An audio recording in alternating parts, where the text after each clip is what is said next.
Hello नमस्कार साथियों, मैं संचित भारती आपके अपने YouTube channel all in one study point पर का स्वागत करता हूं। उम्मीद करता हूं सभी साथी अच्छे होंगे, स्वस्थ होंगे, लाजवाब होंगे। साथियों, हमारा आज का सेशन जो रहेगा वो अनुसूचियों से संबंधित होगा।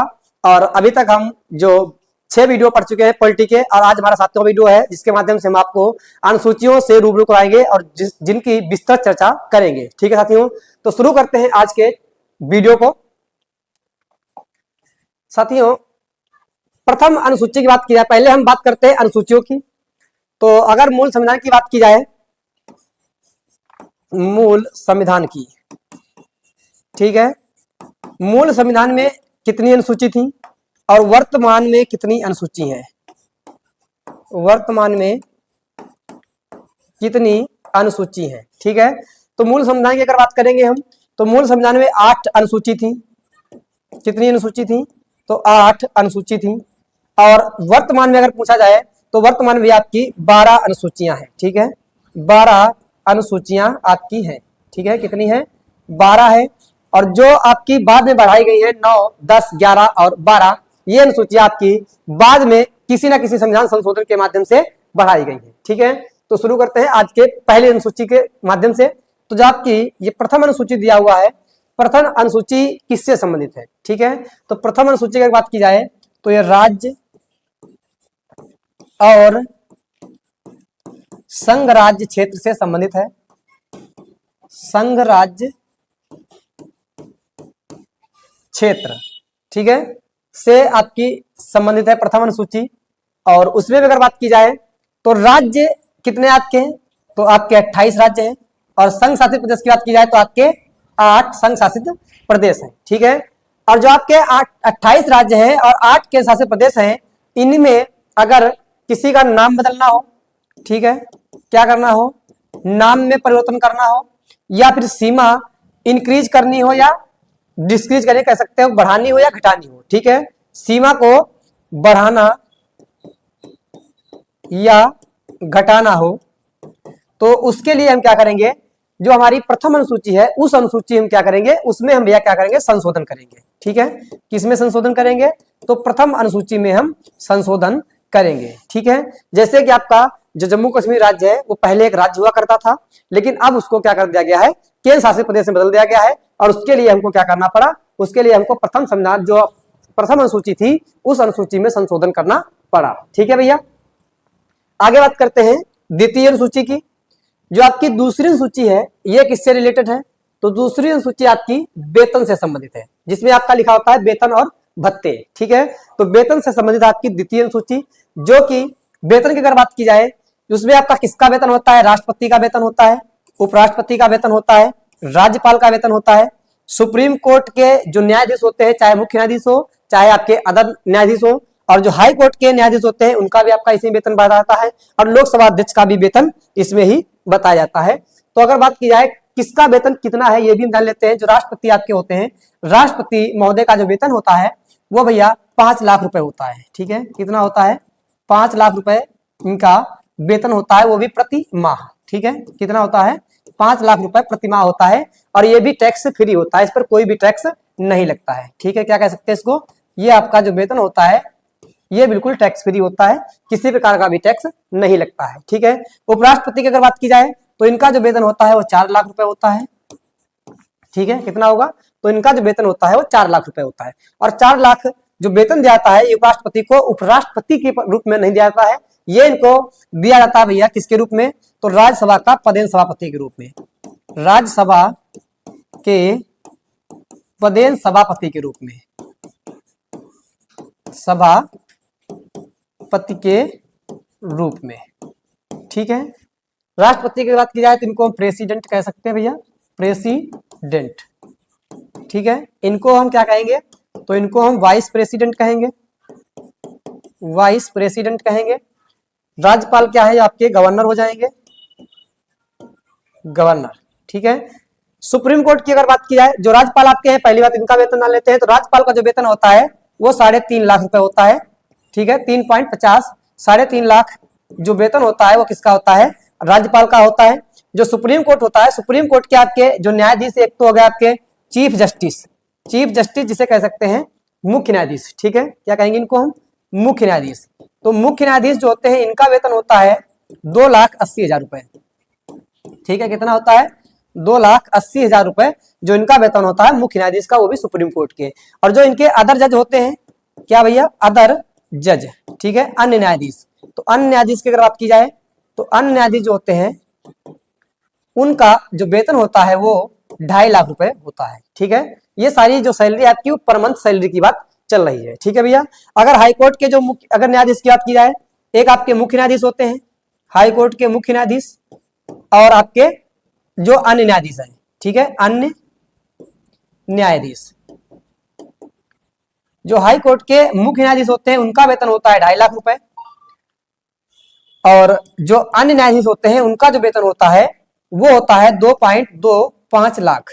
ठीक है, या फिर कह सकते हैं 2.25 लाख रुपए, 2,25,000 रुपए जो इनका वेतन होता है, जो हाई कोर्ट के अन्य न्यायाधीश होते हैं। ठीक है भैया, तो ये बात किससे हो रही थी? ये बात हो रही थी हमारी दूसरी अनुसूची की, जो कि किससे संबंधित है? ये हमारी वेतन से संबंधित है। वेतन और भत्ते इसमें आपको मिलेगा। ठीक है भैया, और जिसमें आपका राष्ट्रपति, उपराष्ट्रपति, राज्यपाल, सुप्रीम कोर्ट, हाई कोर्ट, इनके सारे जज जो भी होते हैं इनका सबका वेतन निर्धारित किया गया है। और जो राष्ट्रपति का वेतन होता है 5 लाख रुपए होता है, लेकिन इस पर कोई भी टैक्स नहीं पड़ता है, टैक्स फ्री माना जाएगा।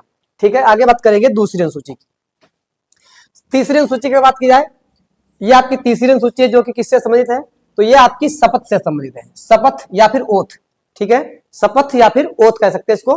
तो इसमें शपथ कौन लेगा आपका तीसरी अनुसूची के तहत? तो आपके एमपी शपथ लेंगे, सुप्रीम कोर्ट और हाई कोर्ट के न्यायाधीश शपथ लेंगे, केंद्रीय मंत्री शपथ लेंगे, राज्य मंत्री शपथ लेंगे, नियंत्रक एवं महालेखा परीक्षक शपथ लेगा, और एमएलए और एमएलसी शपथ लेते हैं। ठीक है भैया, तो भैया अगर बात की जाए एमपी, इनको हम क्या कह सकते हैं? इनको हम मेंबर ऑफ पार्लियामेंट भी कह सकते हैं, मेंबर ऑफ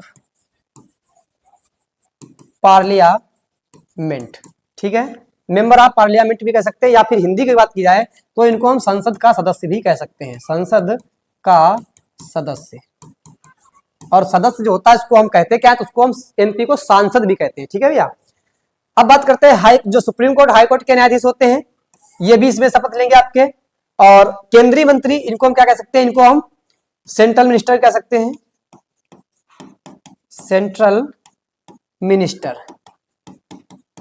ठीक है, सेंट्रल मिनिस्टर। ये आपके स्टेट मिनिस्टर हो जाएंगे, state minister.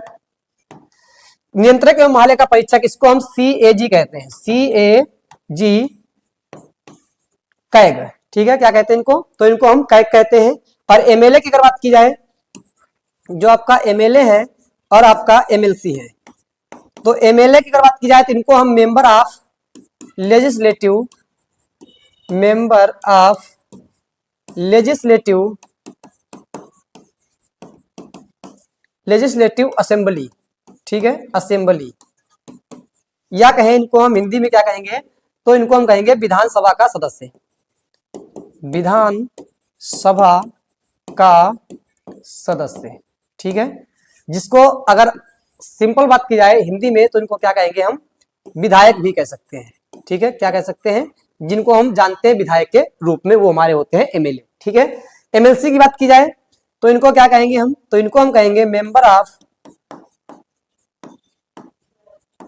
Of legislative council.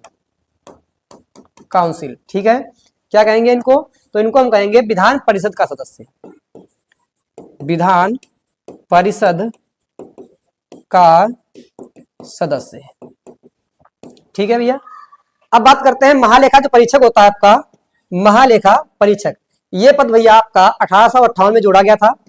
ठीक है, कब जोड़ा गया था? 1858 में जोड़ा गया था, केवल महालेखा परीक्षक। ठीक है, और इसको जोड़ा था किसने? तो इसको जोड़ा था कैनिंग ने। ठीक है साथियों, अब चौथी अनुसूची की बात करेंगे हम। तो ये हमारी चौथी अनुसूची है, जो इसमें किससे संबंधित है हमारी चौथी अनुसूची? तो ये हमारी राज्यसभा में सीटों का बंटवारा इससे संबंधित है। ठीक है, राज्यसभा में सीटों का बंटवारा किसमें बताया गया है? तो ये चौथी अनुसूची में बताया गया है। और इसमें जो सीटों का बंटवारा बताया गया था वो जनसंख्या के आधार पर बताया गया था। ठीक है, किसके आधार बताया गया है? तो जनसंख्या के आधार पर सीटों का बंटवारा बताया गया था। और वो भी किस जनगणना के आधार पर बताया गया है? तो 1971 की जनगणना हुई थी, 1971 की जनगणना। ठीक है, उसको क्या माना गया था भैया? उसको आधार माना गया था, ठीक है, उसको आधार माना गया और उसी के आधार पर राज्यसभा में सीटों का बंटवारा किया गया।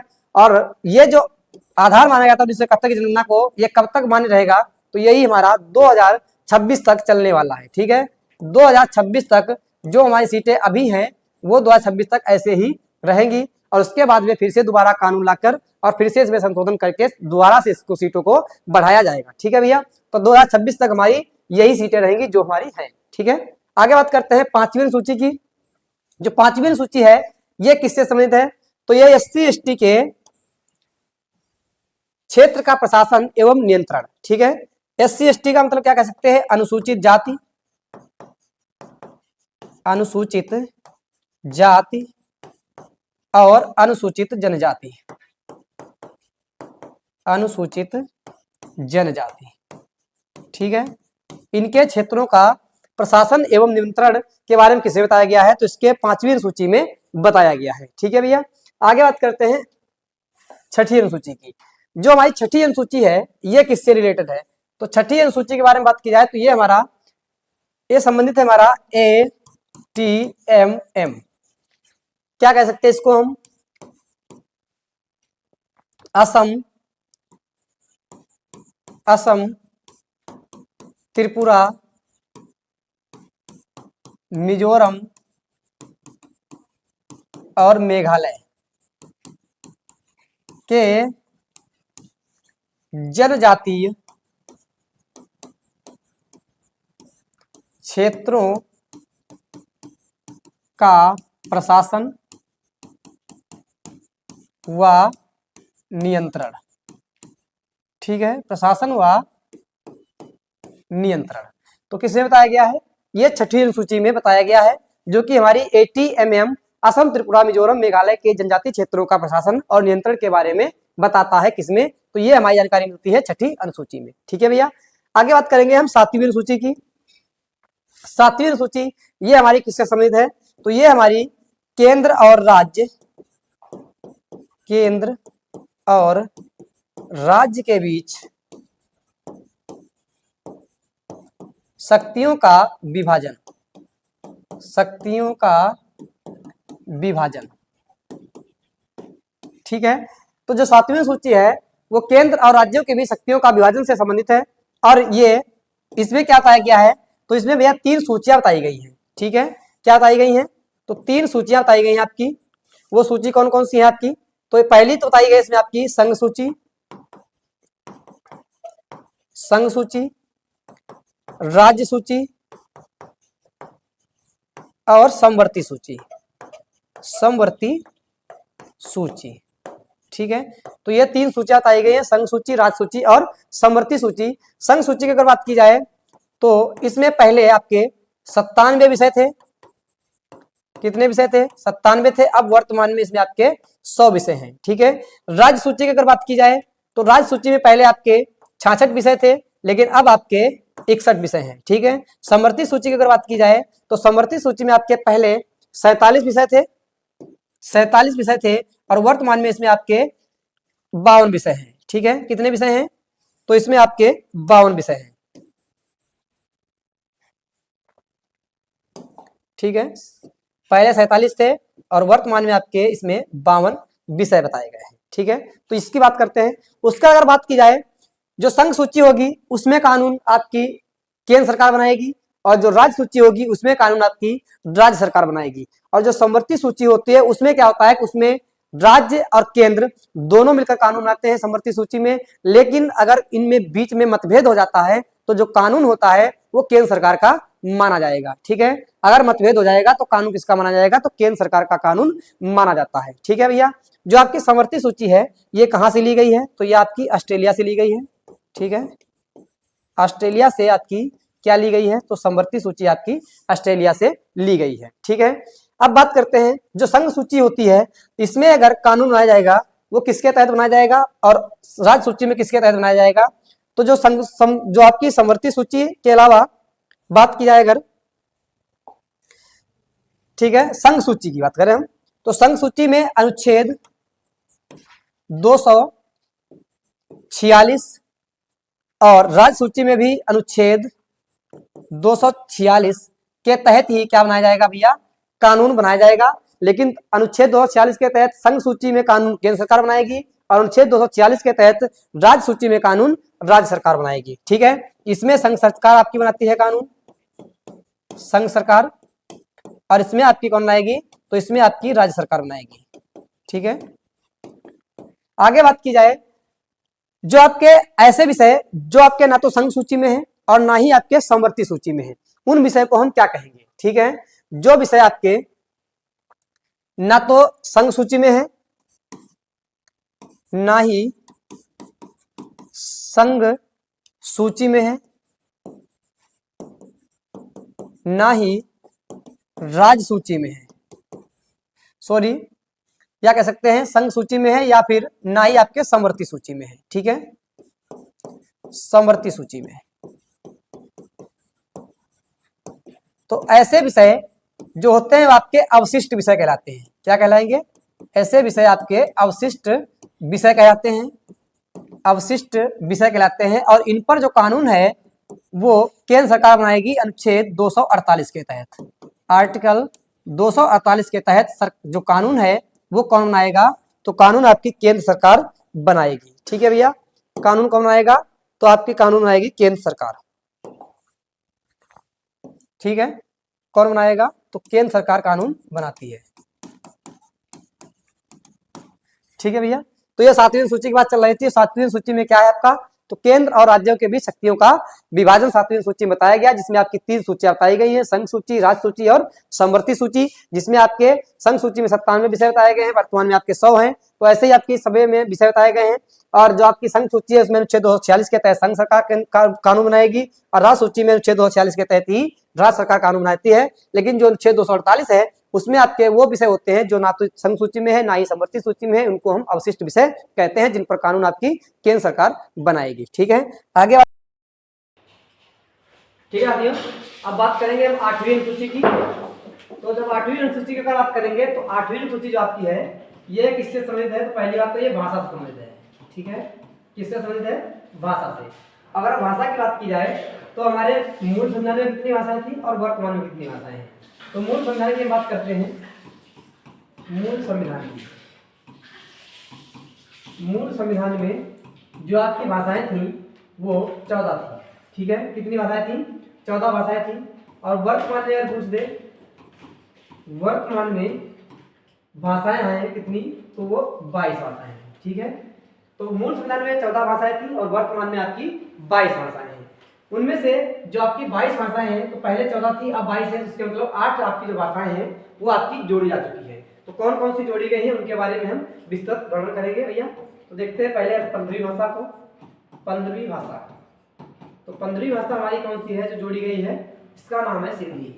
ठीक है, क्या नाम इसका है, ये सिंधी भाषा है जो हमारी 15वीं भाषा थी, जिसको जोड़ा गया था 21वां संविधान संशोधन, 21वां संविधान संशोधन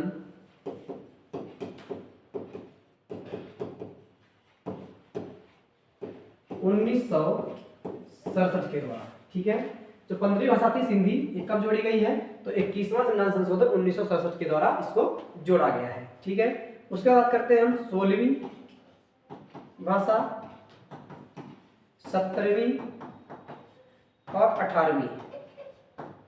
ठीक है, ये आपकी 16वीं जो भाषा थी आपकी वो कौन सी थी, तो वो थी आपकी कोंकणी, कोंकणी। 17वीं थी आपकी मणिपुरी और 18वीं थी आपकी नेपाली। ठीक है, तो कोंकणी, मणिपुरी, नेपाली और ये तीनों भाषाएं आपकी एक साथ जोड़ी गई हैं। और ये कब जोड़ी गई हैं, तो 71वां संविधान संशोधन, 71वां संविधान संशोधन 1992 के द्वारा, 71वां संविधान संशोधन 1992 के द्वारा आपकी 16वीं, 17वीं और 18वीं भाषा जोड़ी गई, जो कि एक साथ में जोड़ी गई थी, कोंकणी, मणिपुरी और नेपाली। ठीक है, उसके बाद बात करते हैं, तो ये हो गई हमारी 18 भाषाएं। और फिर हमारी 4 भाषाएं और जोड़ी गई, वो कौन कौन सी थी, तो हमारी थी मैथिली, मैथिली, संथाली, बोडो और डोगरी, बोडो डोगरी। ठीक है, ये 4 भाषाएं हैं जो हमारी एक साथ बाद में जोड़ी गई हैं। और ये कब जोड़ी गई 4 भाषाएं? तो ये हमारी जोड़ी गई थी भैया 92वां संविधान संशोधन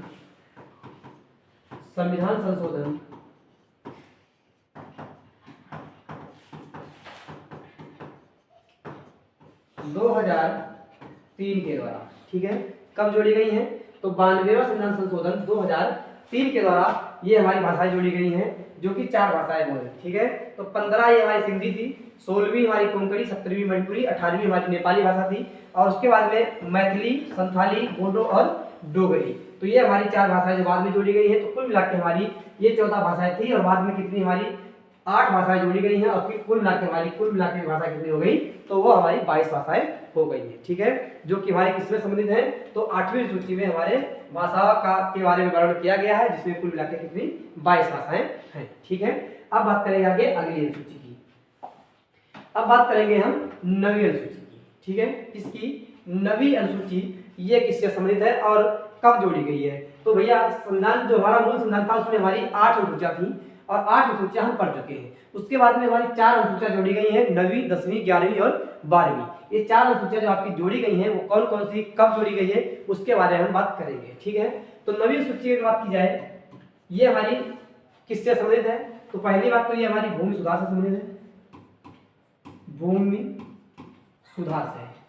ठीक है, भूमि सुधार से संबंधित है हमारी ये 9वीं अनुसूची। ठीक है, किससे संबंधित है? भूमि सुधार से।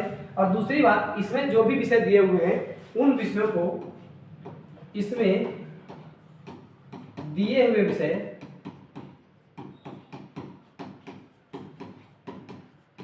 हुए विषयों को हम सुप्रीम कोर्ट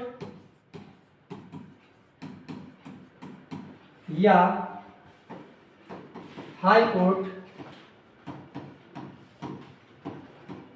कोर्ट में चैलेंज नहीं कर सकते। ठीक है, क्या नहीं कर सकते भैया?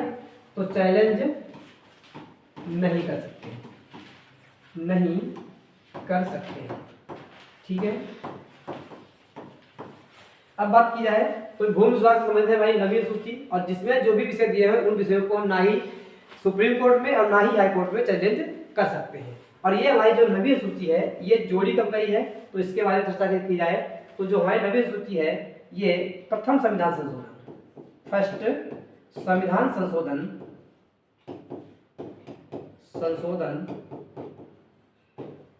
1951 के द्वारा जोड़ी गई। 1951 के द्वारा जोड़ी गई। ठीक है, जोड़ी गई। तो कब जोड़ी गई है? तो ये प्रथम संविधान संशोधन 1951 के द्वारा ये हमारी 9वीं अनुसूची जो है जो कि जोड़ी गई है। ठीक है, उसके बाद करेंगे हम अगली अनुसूची की 10वीं अनुसूची। ठीक है, 10वीं अनुसूची है ये हमारी किससे संबंधित है? तो पहली बात तो 10वीं अनुसूची जो हमारी है ये दल बदल से संबंधित है, दल बदल से संबंधित है। ठीक है, दल बदल से संबंधित है। तो दल बदल से क्यों संबंधित है भैया? इसका कार्य था कि इसको इसलिए सम्मिलित किया गया था कि बहुत से व्यक्ति ऐसे होते हैं जो आपके एक पार्टी से दूसरी पार्टी में पार्टी चेंज कर लेते हैं, और जरा सी बात हुई है पार्टी चेंज करके दूसरी पार्टी में चले जाते हैं, जिसके कारण परेशान होकर इसको क्या किया गया? 10वीं सूची बनाई गई, और जिसमें दल बदल को सम्मिलित कर दिया गया कि इसके बाद में कह दिया गया कि अगर कोई भी व्यक्ति पार्टी से अगर दूसरी पार्टी में जाएगा, एक पार्टी से दूसरी पार्टी में जाएगा, तो वो एक साधारण व्यक्ति के रूप में उस पार्टी में जाएगा, एक साधारण कार्यकर्ता के रूप में जाएगा, ना कि वो अपने पद सहित जाएगा। अब वो क्या होगा? पद सहित वो नहीं जा सकता, वो एक साधारण कार्यकर्ता के रूप में दूसरी पार्टी में जाएगा। ये बात किसमें बताई गई है? तो 10वीं अनुसूची बताई गई है। और ये हमारी अनुसूची जो है जोड़ी कब गई है? तो ये हमारी अनुसूची 52वें संविधान संशोधन